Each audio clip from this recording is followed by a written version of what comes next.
பொதுவாகவே படத்தில் போலீஸ் தான் டிடெக்டிவாக இருந்து பார்த்துருப்போம். இந்த ஒரு படத்தில் எல்லா ஷிப்ஸும் டிடெக்டிவாக இருந்தா ஆக்சுவலாக என்ன ஆகுதுன்னா, ஒரு நாள் இவங்களோட முதலாளி இறந்து போயிடுறாரு. அதுவும் யாரும் கொலை பண்ணிடுறாங்க. அவரை யாரு கொலை பண்ணாங்க, எப்படிலாம் இவங்க கண்டுபிடிக்கிறாங்க அப்படின்ட்டு ரொம்பவே சூப்பரா சொன்ன படம் தான் தி ஷிப் டிடெக்டிவ்ஸ். இதுல அவ்வளவும் இன்ட்ரோ கொடுக்காம வாங்க நம்ம ஸ்ட்ரைட்டா வீடியோக்குள்ள போய் பார்த்துடலாம். படத்தோட ஸ்டார்டிங்கே நம்ம ஹீரோ காட்டுறாங்க. ஹீரோட பேர் பாத்தீங்கன்னா ஜார்ஜ். அவர் பாத்தீங்கன்னா யாருக்கோ லெட்டர் எழுதிட்டு இருக்காரு. அப்போ ஒரு 3 ஆட்டுக்குட்டி பாத்தீங்கன்னா மேல ஏறி வந்து அங்க இருக்கிற ஜன்னல்ல தலையை விட்டு நம்ம ஹீரோவை டிஸ்டர்ப் பண்ணிருக்கோம். அப்போ நம்ம ஹீரோவும் அந்த லெட்டரை அப்படியே வச்சுட்டு வெளில போவான். இவங்கிட்ட இருக்கிற ஆடு எல்லாமே ரொம்பவே ஸ்பெஷலானது. எல்லா ஆட்டுகளுக்குமே ஒரு பேர் வச்சுக்கிறான். இவங்க 2 பேரும் பாத்தீங்கன்னா ட்வின்ஸ் பிரதர்ஸ். எப்பயுமே முட்டிட்டு சண்டை போட்டு தான் இருப்பாங்க. அடுத்ததா இங்க வயசான ஒரு ஆடு இருக்கு பாத்தீங்களா, இதோட பேர் ரிச்ஃபீல்டு. அடுத்ததா புசு புசுன்னு இருக்கான் பாத்தீங்களா, இவனோட பேரு கிளவுட். அடுத்ததா அமைதியா ஒரு ஆடு இருக்கும், இவனோட பேரு மாப்பு. அடுத்ததா இந்த ஆடுக்கு கண்ணு கீழே கூட பார்க்க முடியாத அளவுக்கு முடி வளர்ந்துருக்கும், இதோட பேரு உள்ளைஸ்னு வச்சிருப்பாங்க. அடுத்ததா நம்ம ஹீரோவோட சிங்கக்குட்டி எப்பயுமே தனிமை மட்டும் தான் தேடுவான், இவனோட பேரு செபாஸ்டியன். கடைசியா லில்லி. எல்லா ஆட்டுகளுக்குமே மூளை இருக்கும், ஆனா இவ அளவுக்கு இருக்காது, ரொம்பவே புத்திசாலி. நம்ம ஹீரோக்கு ஏதாவது கஷ்டமா இருந்தாலும் நம்ம லில்லி கிட்ட தான் வருவாரு. அதுக்கப்புறம் விண்டர்ல பிறந்த ஒரு ஷிப். இந்த ஆட்டுக்குட்டியே அங்க இருக்கவங்க எல்லாருமே துரத்துவாங்க, ஏன்னா அது விண்டர்ல பிறந்திருக்கு. அந்த ஒரு ரீசனுக்காக தான் நம்ம ஹீரோ தான் அந்த ஆடை கேர் எடுத்து பார்த்துப்பாரு. எப்பயுமே நம்ம ஹீரோ அந்த ஆடுகளுக்கெல்லாம் டிடெக்டிவ் புக்ஸ் எல்லாம் படிச்சு காட்டுவாரு. அப்படிதான் ஒரு நாள் கதை சொல்லிட்டு இருக்கப்ப இந்த கொலை பண்ணது யாருக்கு தெரியுமா அப்படின்ற மாதிரி சொல்லிட்டு மத்த கதைய நாளைக்கு பார்க்கலாம் அப்படின்ற மாதிரி சொல்லிட்டு போயிடுவாரு. அடைச்ச கிளைமேக்ஸ்ல வந்து கட் பண்ணிட்டாரு அப்படின்ட்டு அங்க இருக்க எல்லா ஆடுகளும் பேசிக்குது. இந்த கொலைய வேலைக்காரி தான் பண்ணிருப்பா, இன்னொரு ஆடுங்க இது போலீஸ்காரன் தான் பண்ணிருப்பான். அப்ப லில்லியும் அந்த இடத்துக்கு வந்து இது போலீஸ்காரனும் பண்ணல, இது வேலைக்காரியும் பண்ணல. அப்ப அந்த ஸ்டோரியில சொன்ன ஒரு ஆளோட பேர் சொல்லுவா, இவன் தான் அந்த கொலையை பண்ணிருப்பான், நாளைக்கும் அவரு இதே தான் சொல்லுவாரு அப்படின்ற மாதிரி லில்லி சொல்றா. நாளைக்கும் நம்ம ஹீரோ சொன்ன எண்டிங்ல கொலைகார நம்ம லில்லி சொன்ன ஆளுதான். இப்படி சொன்ன உடனே அங்க இருக்க எல்லா ஆடுங்களுமே சந்தோஷப்படுது. இந்த ஊர்ல பாதி பேருக்கு நம்ம ஹீரோவை பிடிக்காது, சில பேர் பாத்தீங்கன்னா நம்ம ஹீரோக்கு பிடிக்காது. இதான் சொல்லி ஒரு 5 கேரக்டரை காட்டுறாங்க. பாத்தீங்கன்னா நம்ம ஹீரோ மாதிரியே ஒரு ஆட்டு பண்ண வச்சுக்கிறான். அடுத்ததா இந்த ஊரோட கசாப் கடைக்காரன், இவனை நம்ம ஹீரோக்கு சுத்தமா பிடிக்காது. அடுத்ததா பெத், இவங்களுக்கு நம்ம ஹீரோ பிடிக்கும், நம்ம ஹீரோக்கு இவங்களை பிடிக்காது. அடுத்ததா இந்த ஊரோட கான்ஸ்டேபிள், இவன் எதுக்கு எடுத்தாலும் பயந்துட்டு கிடப்பான். கடைசியா இந்த ஊரோட சர்ச் ஃபாதர். நம்ம ஹீரோவும் உள்ள வந்து அந்த தட்டுல காசை வச்சுட்டு இதோட கணக்கு முடிஞ்சிருச்சு அப்படின்ட்டு அந்த இடத்த விட்டு கிளம்பிடுவான். ஒரு நாள் பக்கத்து இடத்தோட ஷெப்பர்டு வருவான். அப்ப அங்க இருக்கிற ட்வின்ஸ் பிரதரும் அவன் வந்த காரை முட்டி தூக்கலாம் சொல்லிட்டு போவாங்க. அப்ப லில்லி அந்த இடத்துக்கு வந்து இப்படி எல்லாம் பண்ண கூடாது, அவரு நம்மளோட ஆட்டை அவங்களோட ஆட்டு கூட இணைக்கலாம் சொல்லி வந்திருப்பாரு அப்படின்ற மாதிரி லில்லி யோசிச்சுட்டு இருப்பா. அதுக்கு ஆப்போசிட்டா நம்ம ஹீரோ அவனை அடிச்சு துரத்திடுறாரு. என்னடா இப்படி ஆயிடுச்சுன்னு சொல்லிட்டு அங்க இருக்க ஆடு எல்லாம் சோகமா இருக்கப்ப இது எல்லாத்தையுமே மறந்துடலான்னு 1 2 3 அப்படின்னு சொல்லிட்டு அங்க நடந்தது எல்லாத்தையுமே மறந்துடுறாங்க.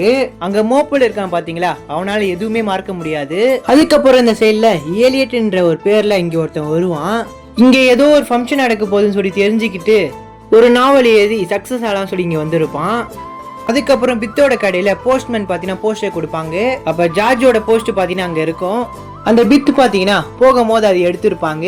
அப்ப பித்தோட கடைக்கு நாவல் எழுதலாம் சொல்லிட்டு ஒருத்தன் வந்தான் பாத்தீங்களா, இங்க ஒரு ஃபங்க்ஷன் நடக்குதாமே எங்கன்னு சொல்லி காட்டுங்க அப்படின்ற மாதிரி கேட்பான். பார்த்தா சிம் வைக்கிறதுக்கு கொடை போட்டு உட்கார மாட்டாங்க, அதே மாதிரி பாத்தீங்கன்னா ரெடி பண்ணி வச்சிருப்பாங்க. இதான் நீங்க ப்ரோக்ராம்னு சொல்றீங்க, நான் எவ்வளவு தூரத்துல இருந்து வந்திருக்கேன்னு தெரியுமா, இதை போய் கவர் பண்ணா எனக்கு எதுவுமே கிடைக்காது அப்படின்ற மாதிரி புலம்பிட்டு கிடக்குறான். பார்த்ததுல இதுக்கு காசை கொடுத்துட்டு கிளம்பிடு அப்படின்ற மாதிரி சொல்லி அனுப்பி விட்டுறாங்க. அன்னைக்கு நைட்டு பயங்கரமா இடி இடிச்சு மழை பெஞ்சிட்டு இருக்கும். இங்க இருக்கிற ஆடுங்கள்லாம் இன்னைக்கு அவர் ஸ்டோரியே சொல்ல அப்படின்ற மாதிரி பேசிட்டு இருப்பாங்க.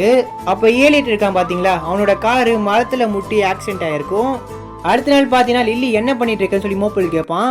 ஆனா அவரும் பாத்தீங்கன்னா விளையாண்டு இருக்கோம் அப்படின்ற மாதிரி சொல்ல மோப்பலும் நம்ம ஹீரோவை தொட்டு பார்த்துட்டு அவரு செத்து போயிட்டாரு அப்படின்ற மாதிரி சொல்றான். அதுக்கு லில்லியும் இதுக்கு வாய்ப்பே இல்லை, எல்லாரும் கதையில மட்டும் தான் சாவாங்க, மோப்பலும் அவர் உண்மையாலே செத்துட்டாரு அப்படின்ற மாதிரி சொல்ல இதை கேட்ட உடனே லில்லி ரொம்பவே சோகமாயிடுறா. ஒரு கையில ப்ளூ கலர் பெயிண்ட் மாதிரியும் இன்னொரு கையில கிரீன் கலர் பெயிண்ட் மாதிரியும் ஒட்டிட்டு இருக்கும். நம்ம லில்லியும் அவரோட கையில தலைய வச்சு அப்படியே கொஞ்ச நேரம் படுத்துடுறா. அதுக்கப்புறம் இந்த விஷயத்த மத்த ஆடுங்கள் கிட்ட தான் போய் சொல்றா. இதை கேட்ட உடனே அவங்களும் ரொம்பவே சோகமாயிடுறாங்க. இவ்வளவு கஷ்டத்தை எங்களால தாங்கிக்க முடியாது அப்படின்ட்டு எல்லா ஆடுங்களும் சொல்ல லில்லியும் இது கரெக்டு தான் அப்படின்னு சொல்லி கண்ணை மூடுங்க, இதை நம்ம மறந்துடலாம் அப்படின்ட்டு 1 2 3 எண்ணுவா. அப்ப நிறுத்துங்கடா அப்படின்ட்டு ஒரு குரல் கேட்கும். யாரான்னு சொல்லிட்டு எல்லாருமே திரும்பி பார்ப்பாங்க. பார்த்தா அந்த இடத்துக்கு நம்ம செபாஸ்டியன் தான் வந்திருப்பான். வந்து சொல்றான், அவரை மறக்க போறீங்களா? நான் மேல அவர் எவ்வளவு பாசம் வச்சிருந்தாரு தெரியுமா? இவ்வளோ பண்ண அவரை மறக்க போறீங்களா? அவரை எப்பயுமே ஞாபகம் வச்சுக்கிறது தான் நல்லது, அதுதான் நீதியும் கூட அப்படின்னு செபாஸ்டியன் சொல்லிட்டு இருப்பான். அதுக்கப்புறம் புரிஞ்சுக்கிட்டு அவரும் எங்க மேல நிறைய பாசம் வச்சிருந்தாரு, அவரை மறக்கிறது நல்லது இல்ல அப்படின்னு சொல்லி அங்க இருக்கவங்க எல்லாருமே புரிஞ்சுப்பாங்க.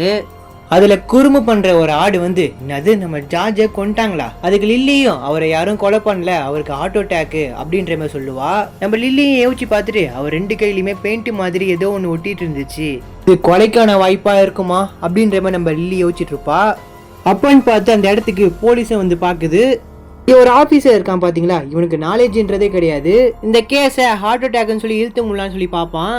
அப்ப அந்த ஏலியட்டும் அந்த இடத்துக்கு வந்து, இவருக்கு ஹார்ட் அட்டாக் மாதிரி தெரியல, ஏதோ ஒரு பிரச்சனை நடந்திருக்கு அப்படின்ற மாதிரி சொல்லுவான். நீங்க அந்த கேபட் உள்ள போய் பாத்தீங்களா அப்படின்ற மாதிரி கேட்க, இப்ப லில்லியும் அந்த கேபட் வெளியில இருந்து உள்ள என்ன நடந்துக்கு சொல்லி பார்த்துட்டு இருக்கிறா.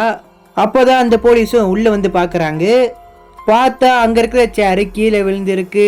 அது மட்டும் இல்லாம நம்ம ஹீரோ கூட நைட்டு யாரும் ட்ரிங்க்ஸ் பண்ணிருக்காங்க. இந்த ஒரு கேஸை விசாரிங்க அப்படின்னு அந்த போலீஸ் கிட்ட சொல்ல, இல்ல இது ஹார்ட் அட்டாக் தான் அப்படின்ட்டு அவனு கார் எடுத்துட்டு கிளம்பிடுவான். அதுக்கப்புறம் லில்லி வந்து சொல்றா, அவர் ஹார்ட் அட்டாக்னால சாவல, அவரை யாரோ கொலை பண்ணியிருக்காங்க. அது மட்டும் இல்லாம இந்த கொலையை சார்ஜுக்கு தெரிஞ்சவங்க தான் பண்ணியிருப்பாங்க, அவரை கொலை பண்ணவங்கள நம்ம தான் கண்டுபிடிக்கணும் அப்படின்ற மாதிரி லில்லி சொல்லுவா. அதுக்கு செபாஸ்டியனும், இது நம்மளோட வேலை இல்லை, அதை கண்டுபிடிக்க தான் போலீஸ் இருக்காங்களே அப்படின்ற மாதிரி சொல்லுவான். அதுக்கு லில்லியும், இல்ல அவர் நம்மளுக்கு நிறைய கதையை சொல்லியிருக்காரு, அதை வச்சு நம்ம ஏதாவது கண்டுபிடிக்கலாம் அப்படின்ற மாதிரி சொல்லுவா. அதுக்கு செபாஸ்டியனும், ஃபர்ஸ்ட் நம்ம இந்த இடத்த விட்டு கிளம்பி ஊரு உள்ள போய் பார்க்கணும் அப்படின்ற மாதிரி சொல்லுவான். அதுக்கப்புறம் செபாஸ்டியனும் அந்த ஊருக்குள்ள போகிறதுக்கு அங்க இருக்க ரோட கிராஸ் பண்ணுவான்.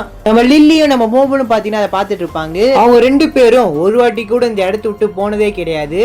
அந்த ரோட கிராஸ் பண்றதுக்கு 2 பேருமே ரொம்பவே பயப்படுறாங்க. ஒரு கட்டத்துல லில்லி, இது என்னால கிராஸ் பண்ண முடியாதுன்னு சொல்லி நினைக்கிறேன் அப்படின்ற மாதிரி சொல்லுவா. பார்த்தா ஒரு கோழி அந்த ரோட ஈஸியாவே கிராஸ் பண்ணி போயிருது.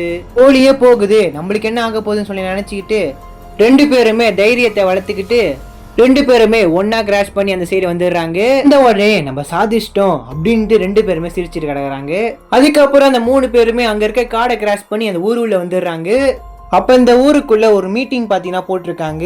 நம்ம ஜார்ஜ் இறந்ததை பத்தி பேசுறதுக்காக தான். நம்ம ஜார்ஜ் எவனும் விஷத்தை வச்சுதான் கொலை பண்ணியிருக்கான், மாதிரியான மரம் இங்க நிறையவே இருக்குது. அப்ப அந்த ரிப்போர்ட்டரும், அந்த மரம் இங்கேயா இருக்கான்னு சொல்லி கேட்க, இதோ இங்கேயே இருக்குது அப்படின்ற மாதிரி சொல்லுவாரு. நம்ம கூட்டத்துலதான் யாரும் கொலை பண்ணிட்டாங்க அப்படின்ட்டு அங்க இருக்க பெத்தும் சொல்லுவாங்க. அப்ப அந்த இடத்துக்கு நம்ம ஜார்ஜோட லாயர் வருவாங்க, கூடவே நம்ம ஜார்ஜோட பொண்ணு வந்திருப்பாங்க. அதுக்கப்புறம் இந்த கேஸ் எல்லாத்தையுமே இவர் தான் ஹேண்டில் பண்ணுவாரு. இவர் கொலை பண்ணதை கண்டுபிடிச்சாதான் சொல்லி அடுத்த வீடியோல பார்ப்போம்.